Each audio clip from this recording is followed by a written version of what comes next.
দুঃখের কথা আপন কি বা পর, বলতে কি বলবো কি আর দুঃখের কথা বলতে নাকি যা। হঠাৎ শুনি বোনটি আমার একটা ছেলের মা। আল্লাহর নবী উঠেই বললেন, কাপড় পরার পরেও যাদের শরীর বের হয়, যাদের পেট পিঠ হাত পা দেখতে পাওয়া যায়, এই মেয়েটা উলঙ্গ, এই মেয়েটা বিবস্ত্র, এই মেয়েটা আল্লাহর জান্নাতে যাবে না, পাবে না। তাই আমার আল্লাহ তার নবীকে বললেন, নবী তুমি বলে দাও ওরা ওড়না দিয়ে চাদর দিয়ে ওদের আবরু ইজ্জতকে যেন ঢেকে নেয়, নচেতে জান্নাতে যাবে না, পাবে না। জাহান্নামী নারীদের দ্বিতীয় গুণ, দ্বিতীয় বদগুণ কি কারণে জাহান্নাম যাবে? দ্বিতীয় নম্বর নবী বলেন, উটের পিঠের উপরে উঁচা কুঁচু থাকে, উটের পিঠের উপরে উঁচু কুঁচু থাকে। নবী বলেন, যে মেয়েরা উটের কুচির মতন উঁচু করে মাথার উপরে ঝুঁটি বাঁধবে, উটের কুচির মতন উঁচু করে যারা খোপা বাঁধবে, ঝুঁটি বাঁধবে, ওই নারীরা আল্লাহর জাহান্নাম যাবে। ওই নারীদেরকে জান্নাত তো দূরের কথা, জান্নাতের সেন্ট তো আল্লাহ দেবে না, পাবে না, পাবে না।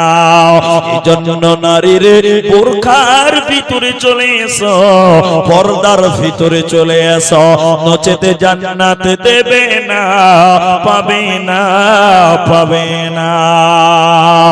বোরখা পরে চলো মা বোন, বোরখা পরে চলো মা বোন, সদা সর্বদা।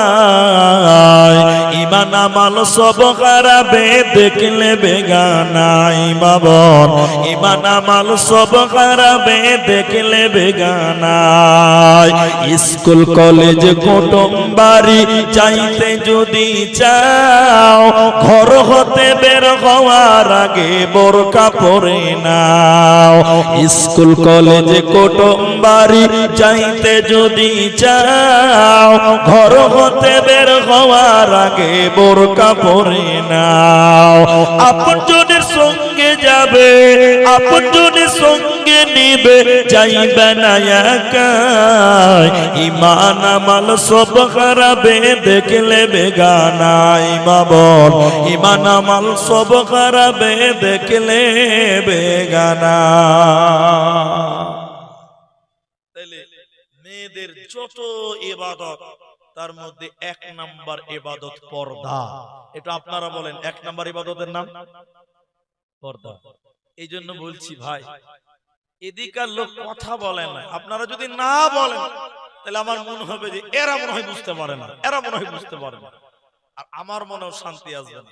এই জন্য আপনারা একটু করে মুখ খুলবেন, তাহলে আপনাদেরকে বুঝাতে পারবো। এখন পর্দা করলে দুটো লাভ, এটা মুখ খোলেন। পর্দা করলে কটা লাভ? একটা ইহকালে আর একটা মরার পর পরকালে। একটা ইহকালে আর একটা মরার পর পরকালে, দুটো লাভ আছে। তো যেটা মরার পর পাওয়া যায় ওটা হলো বাকি। এখনকার মুসলমান বাকিতে বিশ্বাস করে, খালি নগদ খুঁজছে, নগদ। জি বলিস 500 টাকা দিব 1000 টাকা পাবো, এটা হলো নগদ। আর দান করবে 100 টাকা, কবে বাড়বে তার কোনো ভরসা। এই জন্য মানুষ বাকিতে বিশ্বাস কম করছে। তো পর্দা করলে দুটো লাভ। আমি একটা দুনিয়াটা বলছি আগে, তারপরে পরকালেরটা পরে বলবো। আপনাদের মালদার লোক এরা কলা বুঝে, কলা কলা কলা বুঝেন না? কলা খাওয়ার কলা, কলা। এখন এই গ্রামে ডাঙ্গাপাড়াতে একটাই দোকান, আর দোকানদারের নাম হলো রুস্তুম। আবার খুঁজতে যায় না তাহলে পাবেন না।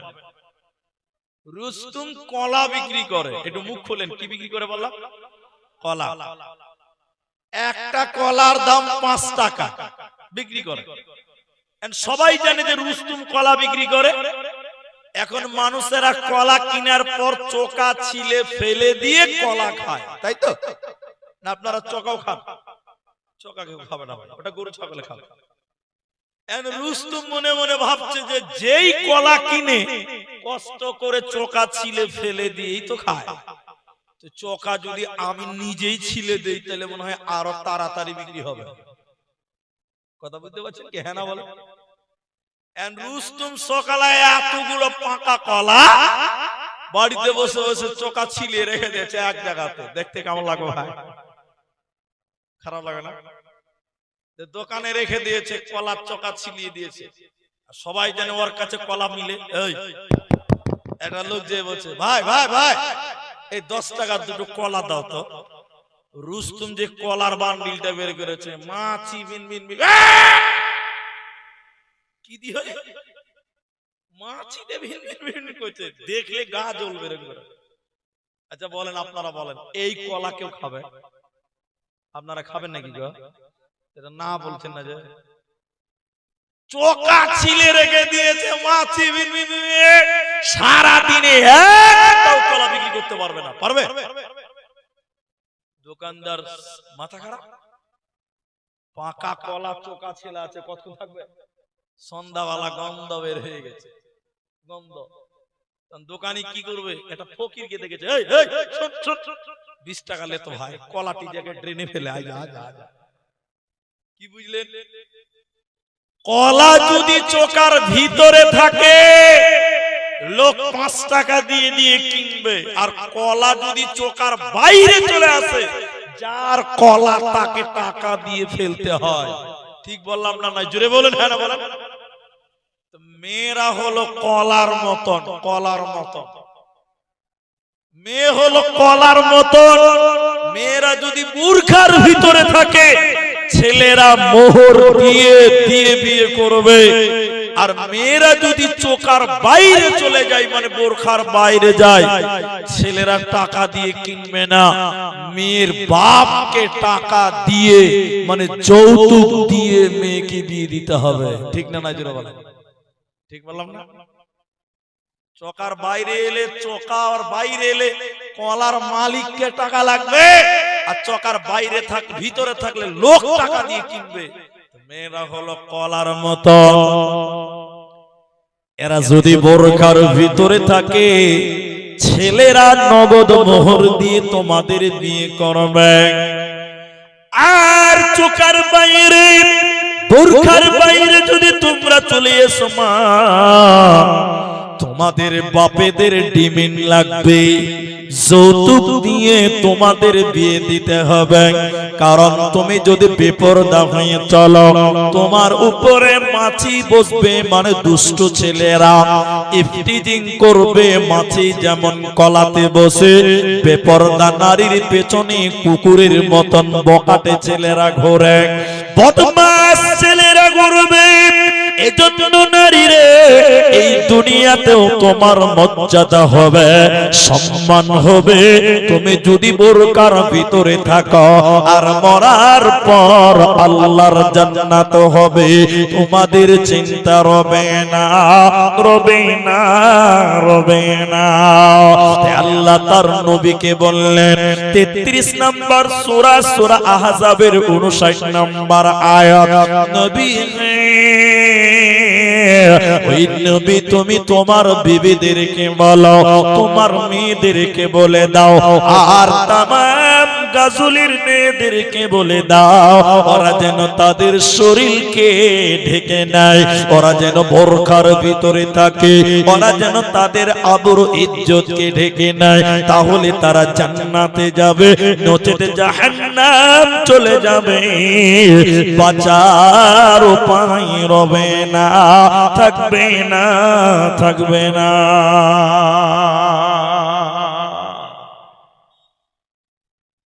এবার জান্নাতি মেয়ে কারা? জান্নাতি মেয়ে কারা? কোন মেয়েটাকে জান্নাতি বলা হয়? কোন মা আমার জান্নাতি হবেন? যতগুলি পুরুষ আছেন প্রত্যেকেরই মা, বোন, বেটি, স্ত্রী, কন্যা, ভাতিজা, ভাতিজা আছে। একবার শুনেন তো দেখেন কোন মেয়েটা জান্নাতি হবে। আল্লাহ নবী তার গুণ বলেছেন, বলুন সুবহানাল্লাহ। জান্নাতে যাবে কোন মেয়েটা? আমার মায়েরা কান খুলে শুনেন, এটা আমার বানানো কথা নয়, এটা রাসূলুল্লাহ সাল্লাল্লাহু আলাইহি ওয়াসাল্লাম বলেছেন। দেখেন দেখেন দেখেন, যে মেয়েটা চারখানা আমল করবে, চারটা আমল, একবার মুখ খুলেন, কটা আমল? জোরে বলুন, কটা? চারটা। যে মেয়েটা চারখানা আমল করবে, ওই মেয়েটার জন্য জান্নাতের 8টা দরজা খুলে দিবেন। যেই দরজা ইচ্ছা ওই দরজা দিয়ে জান্নাতে যাবে। আরেকবার বলুন সুবহানাল্লাহ। 8টা জান্নাতের গেট সবই খুলে যাবে, চারটা কাজ করতে হবে। বাবা, ওই চারটার ভিতরে দুটো পুরুষদেরকেও করতে হয়। আমি চারটা জান্নাতি গুণ বলবো মেয়েদের। এক, আল্লাহর নবী বললেন, আল মারআতু ইযা সাল্লাত খামসাহা, যে মেয়েটা 5 ওয়াক্তের নামাজ পড়বে, ওই মেয়েটাকে আল্লাহ জান্নাত দিবেন। যে দরজা ইচ্ছা ওই দরজা দিয়ে জান্নাত যাবে। আরেকবার বলুন সুবহানাল্লাহ। ভাই, নামাজ তো আমাদেরকেও পড়তে হবে, কিন্তু আমাদেরকে তো নবী বললেন না যে তোরা নামাজ পড়, জান্নাতের 8টা দরজা খুলে যাবে তোর জন্য, এটা বলেন না। কিন্তু মেয়েদেরকে বললেন তোমরা 5 ওয়াক্তের নামাজ পড়ো, জান্নাতের সব দরজা তোমার জন্য খুলে যাবে। বলবেন না সুবহানাল্লাহ? কিন্তু কেন বলি সাহেব, মেয়েদেরকে সুযোগ দিলেন কেন, আমাদেরকে দিলেন না কেন? কারণ আছে। আমি একটা, দুটো, তিনটি এই কারণগুলো বলি, একটু সময় দিন। এক, দেখেন দেখেন দেখেন, মেয়েরা নামাজ পড়ে, টাইম মতো পড়ে না, টাইমের বিয়ে খেয়াল। একটু হ্যাঁ না বলেন, ঠিক বললাম?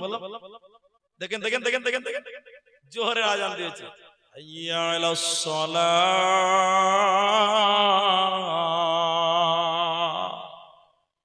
আপনি তাড়াতাড়ি গোসল করছে যে নামাজটা পড়ে আসি, আর আপনার স্ত্রী তাড়াতাড়ি রান্না করছে, ঠিক না? নাই জুড়ে বলে, আপনি তাড়াতাড়ি গোসল করছেন নামাজের জন্য, আর আপনার স্ত্রী তাড়াতাড়ি রান্না চাপাচ্ছে। কেন? নামাজের পর আপনাকে খেতে দিতে হবে। নামাজের পরে যদি 10 মিনিট দেরি হয়, তখন আনলিমিটেড রিচার্জ হবে নাকি ভাই? আনলিমিটেড রিচার্জ বুঝেন তো?